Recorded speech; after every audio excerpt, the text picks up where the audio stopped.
Good morning friends, welcome back to my channel Soni education points. अभी मैं आप लोगों के लिए लाया हूं बीपीएससी प्रधान शिक्षक परीक्षा से संबंधित डीएलएड विषय से महत्वपूर्ण प्रश्नों का सीरीज, जिसमें दीवा स्वप्न से संबंधित महत्वपूर्ण प्रश्नों को मैं लाया हूं जो गिजू भाई बधेका द्वारा रचित है। तो शुरू मैं करता हूं। एक नंबर में है, दीवा स्वप्न पुस्तक के लेखक कौन है? दीवा स्वप्न पुस्तक के लेखक गिजू भाई बधेका है। 2 नंबर सवाल है, दीवा स्वप्न की रचना कब हुई? दीवा स्वप्न की रचना 1932 में हुई थी। याद रखेंगे फ्रेंड्स, अगर मेरे चैनल में आप सभी नए हैं तो कृपया मेरे चैनल को सब्सक्राइब करेंगे और बेल आइकन को दबाएंगे ताकि आप तक नए नए वीडियो पहुंच सके। इस पे बहुत सारे मेहनत करने पड़े हैं। दीवा स्वप्न से संबंधित वस्तुनिष्ठ प्रश्न बनाने के लिए मैं आशा और पूर्ण विश्वास है मुझे कि आप सभी इन सभी प्रश्नों से लाभान्वित होंगे और परीक्षा में अच्छे अंक प्राप्त करेंगे। मेरी हार्दिक शुभकामनाएं। तो आगे मैं बढ़ता हूं। गिजू भाई बधेका ने दीवा स्वप्न पुस्तक किस भाषा में लिखा? जी हाँ, प्रश्न नंबर 3 है कि गिजू भाई बधेका ने दीवा स्वप्न पुस्तक किस भाषा में लिखा है? तो गुजराती भाषा में। याद रखेंगे फ्रेंड्स, दीवा स्वप्न के लेखक हो गए गिजू भाई बधेका। इन्होंने दीवा स्वप्न की रचना 1932 में की थी और वह गुजराती भाषा में किया था। तो गिजू भाई बधेका ने दीवा स्वप्न पुस्तक किस भाषा में लिखी? गुजराती भाषा में। 4 नंबर है, सीखने का प्रमुख सिद्धांत खेल है या किनका मानना है? सीखने का प्रमुख सिद्धांत खेल है यह किनका मानना है? तो गिजू भाई बधेका का। 5 नंबर है, बच्चों का जीवन पढ़ाई से बोझिल नहीं होनी चाहिए। बच्चों का जीवन पढ़ाई से बोझिल नहीं होना चाहिए जो उनके लिए अरुचिकर और महत्वहीन है। यह किसका कथन है? तो गिजू भाई बधेका का। याद रखेंगे, ऑप्शन में बहुत सारे दिए रहेंगे लेकिन हमें याद रखना है कि गिजू भाई बधेका का है। गिजू भाई बधेका ने किस कक्षा के विद्यार्थियों के साथ किए गए शैक्षणिक प्रयोगों को कहानी के माध्यम से साझा किया है? तो वह है कक्षा 4 के विद्यार्थियों के साथ। फ्रेंड्स, याद रखेंगे कि गिजू भाई बधेका ने कक्षा 4 के विद्यार्थियों के साथ शैक्षणिक प्रयोग किया था। नेक्स्ट क्वेश्चन है, दीवा स्वप्न पुस्तक के प्रथम खंड में क्या है? तो प्रथम खंड में है प्रयोग का आरंभ। याद रखेंगे फ्रेंड्स, प्रयोग का आरंभ। नेक्स्ट है, दीवा स्वप्न के किस खंड के अंतर्गत बाल मनोविज्ञान को समझाने का सफल प्रयास किया गया है? तो प्रथम खंड प्रयोग का आरंभ में ही यह बताया गया है कि बाल मनोविज्ञान के बारे में गिजू भाई बधेका ने ये समझाया है और अच्छी तरह से सफल प्रयास किया है। नेक्स्ट है,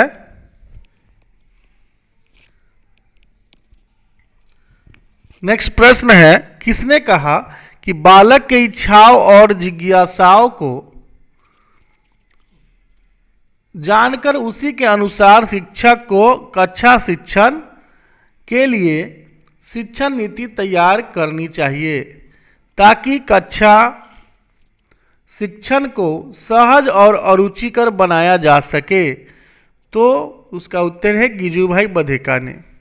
इसी ने कहा था कि बालक को इच्छाओं और जिज्ञासाओं के अनुसार ही शिक्षक को कक्षा के लिए रणनीति तैयार करनी चाहिए, जिससे बच्चा सहज और रुचिकर बच्चों को बनाया जा सके पढ़ाई में।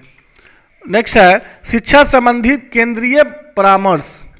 शिक्षा संबंधी केंद्रीय परामर्श बोर्ड कब गठित किया गया था? बहुत ही इंपॉर्टेंट सवाल है फ्रेंड्स। शिक्षा संबंधित केंद्रीय परामर्श बोर्ड 1935 में स्थापित किया गया था। याद रखेंगे। नेक्स्ट है, किस अधिनियम द्वारा संविधान के भाग 3 में अनुच्छेद 21A जोड़ा गया? तो किस अधिनियम द्वारा संविधान के भाग 3 में अनुच्छेद 21 जोड़ा गया? तो इसका उत्तर है कि 86वें संविधान संशोधन अधिनियम 2002 द्वारा। 86वें संविधान संशोधन अधिनियम 2002 द्वारा संविधान के भाग 3 में अनुच्छेद 21 जोड़ा गया। नेक्स्ट सवाल है कि जिला प्राथमिक शिक्षा कार्यक्रम डिस्ट्रिक्ट प्राइमरी एजुकेशन प्रोग्राम नाम की एक नई पहल कितने राज्यों कितने जिलों में लागू की गई थी? तो फ्रेंड्स यह 7 राज्यों में और 42 जिलों में लागू की गई थी। नेक्स्ट है डीपीईपी जिला प्राथमिक शिक्षा कार्यक्रम कब लागू की गई? तो जिला प्राथमिक शिक्षा कार्यक्रम 1994 में लागू की गई थी, याद रखेंगे। नेक्स्ट सवाल है कि डीपीईपी जिला प्राथमिक शिक्षा कार्यक्रम डिस्ट्रिक्ट प्राइमरी एजुकेशन प्रोग्राम किन किन राज्यों में लागू की गई थी? याद रखेंगे किन किन राज्यों में?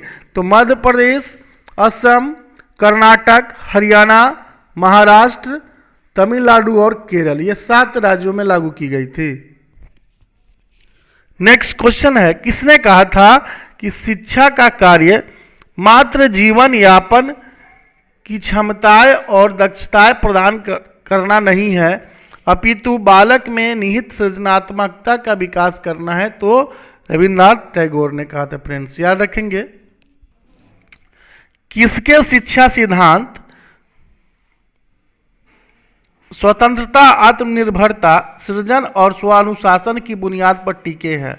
किसके शिक्षा सिद्धांत स्वतंत्रता, आत्मनिर्भरता, सृजन और स्वानुशासन की बुनियाद पर टिके हैं? तो गिजुभाई बधेका के शिक्षा सिद्धांत। याद रखेंगे किसमें बच्चों की आंतरिक क्षमताओं का स्वतः स्फूर्त विकास संभव हो सकता है? किसमें? तो स्वतंत्रता के माहौल में। स्वतंत्रता के माहौल में बच्चों का आंतरिक क्षमताओं का विकास हो सकता है।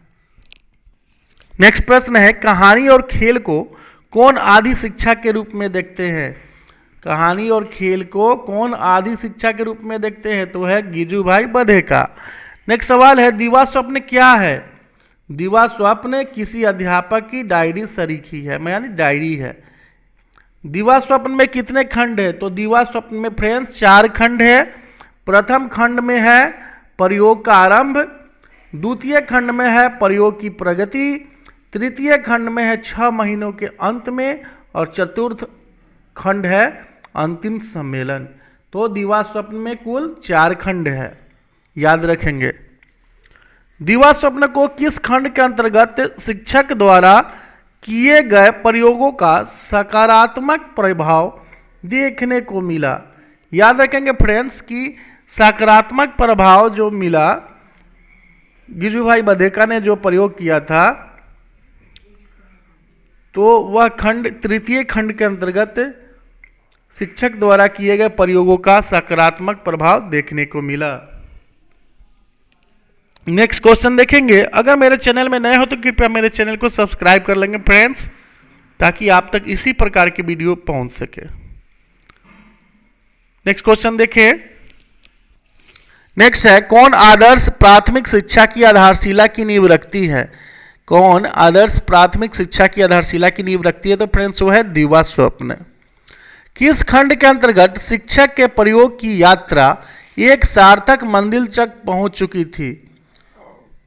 दीवा स्वप्न के किस खंड के अंतर्गत शिक्षक के प्रयोग की यात्रा एक सार्थक मंजिल तक पहुंच चुकी थी? तो फ्रेंड्स वो है चतुर्थ खंड, अंतिम सम्मेलन के अंतर्गत। अंतिम खंड में, चतुर्थ खंड में शिक्षक के प्रयोग की यात्रा एक मंजिल तक पहुंच चुकी थी। दीवा स्वप्न में यह बताया गया है। नेक्स्ट है कि गिजुभाई किसमें विश्वास करते थे? तो गिजुभाई प्रत्येक बच्चों की स्वाभाविक अच्छाई में विश्वास करते थे, याद रखेंगे। नेक्स्ट है गिजुभाई ने कक्षा 4 के विद्यार्थियों के साथ शैक्षणिक प्रयोग कितने वर्ष के अंतर्गत किया? यह बहुत महत्वपूर्ण सवाल है कि गिजुभाई बधेका ने 1 वर्ष के अंतर्गत कक्षा 4 के विद्यार्थियों के साथ शैक्षणिक प्रयोग किया था। नेक्स्ट है गिजू भाई का पूरा नाम क्या था? गिजू भाई का पूरा नाम गिरजा शंकर भगवान जी बधेका था। याद रखेंगे फ्रेंड्स, गिरजा शंकर भगवान जी बधेका। नेक्स्ट है, दीवा स्वप्न प्राथमिक शिक्षा जगत के लिए किस तरह के शैक्षणिक प्रयोगों का एक छोटा सा दस्तावेज है? तो वो है नवाचार। नए नए इसमें शिक्षा पद्धति के बारे में बताया गया है, उसमें दीवा स्वप्न में सम्मिलित किया गया है। नेक्स्ट है, गिजू भाई बधेका ने किनके सिद्धांतों का गहन अध्ययन किया? तो गिजू भाई बधेका ने मॉन्टेसरी शिक्षा पद्धति का गहन अध्ययन किया था। याद रखेंगे फ्रेंड्स, मॉन्टेसरी शिक्षा पद्धति। नेक्स्ट है, गिजू भाई द्वारा स्थापित बाल मंदिरों में किस उम्र के बालकों का प्रवेश दिया जाता था? ये बहुत ही महत्वपूर्ण सवाल है कि गिजू भाई द्वारा स्थापित बाल मंदिर में किस उम्र के बालकों को प्रवेश दिया जाता था? तो है 2.5 वर्ष से 6 वर्ष के बच्चों को। याद रखेंगे। नेक्स्ट है, गिजू भाई ने भावनगर में कब दक्षिण मूर्ति बाल भवन की स्थापना की? गिजू भाई ने भावनगर में कब दक्षिण मूर्ति बाल भवन की स्थापना की? तो वो थी 1920 में किया था फ्रेंड्स, 1920 में बाल भवन की स्थापना की। नेक्स्ट है, अध्यापकों को प्रशिक्षित करने हेतु गिजू भाई ने दक्षिण मूर्ति अध्यापक मंदिर की स्थापना कब की? देखिए फ्रेंड्स, गिजू भाई ने अध्यापक को ट्रेनिंग देने के लिए प्रशिक्षित करने के लिए गिजू भाई ने दक्षिण मूर्ति अध्यापक मंदिर की स्थापना किया था। अध्यापक के लिए भी ट्रेनिंग सेंटर खोला था उन्होंने। तो कब खोला था? तो 1920 में। याद रखेंगे।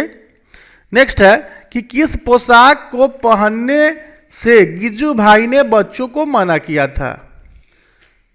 किस पोशाक को पहनने से गिजू भाई ने बच्चों को मना किया था? तो वो था टोपी। टोपी पहनने के लिए गिजू भाई ने मना किया था। तो फ्रेंड्स, ये था महत्वपूर्ण प्रश्नों का सीरीज जो दीवा स्वप्न से निकाल कर मैंने आपके समक्ष लाया है। बहुत ही मेहनत अथक प्रयास किया है। जो बहुमूल्य प्रश्न आपके पास मैं लाया हूँ, जो आगामी होने वाले परीक्षा के लिए बहुत ही महत्वपूर्ण है। तो देर नहीं करते हुए, अगर मेरे चैनल में आप नए होंगे तो कृपया मेरे चैनल को सब्सक्राइब कर लेंगे और बेल आइकन को दबाएंगे, ताकि इसी तरह के अन्य और भी टॉपिक्स है जो डीएलएड विषय से रिलेटेड है, VVIA महत्वपूर्ण है, तो आप तक पहुंच सके। तो अगले वीडियो में हम सभी मिलते हैं। तब तक के लिए बाय बाय।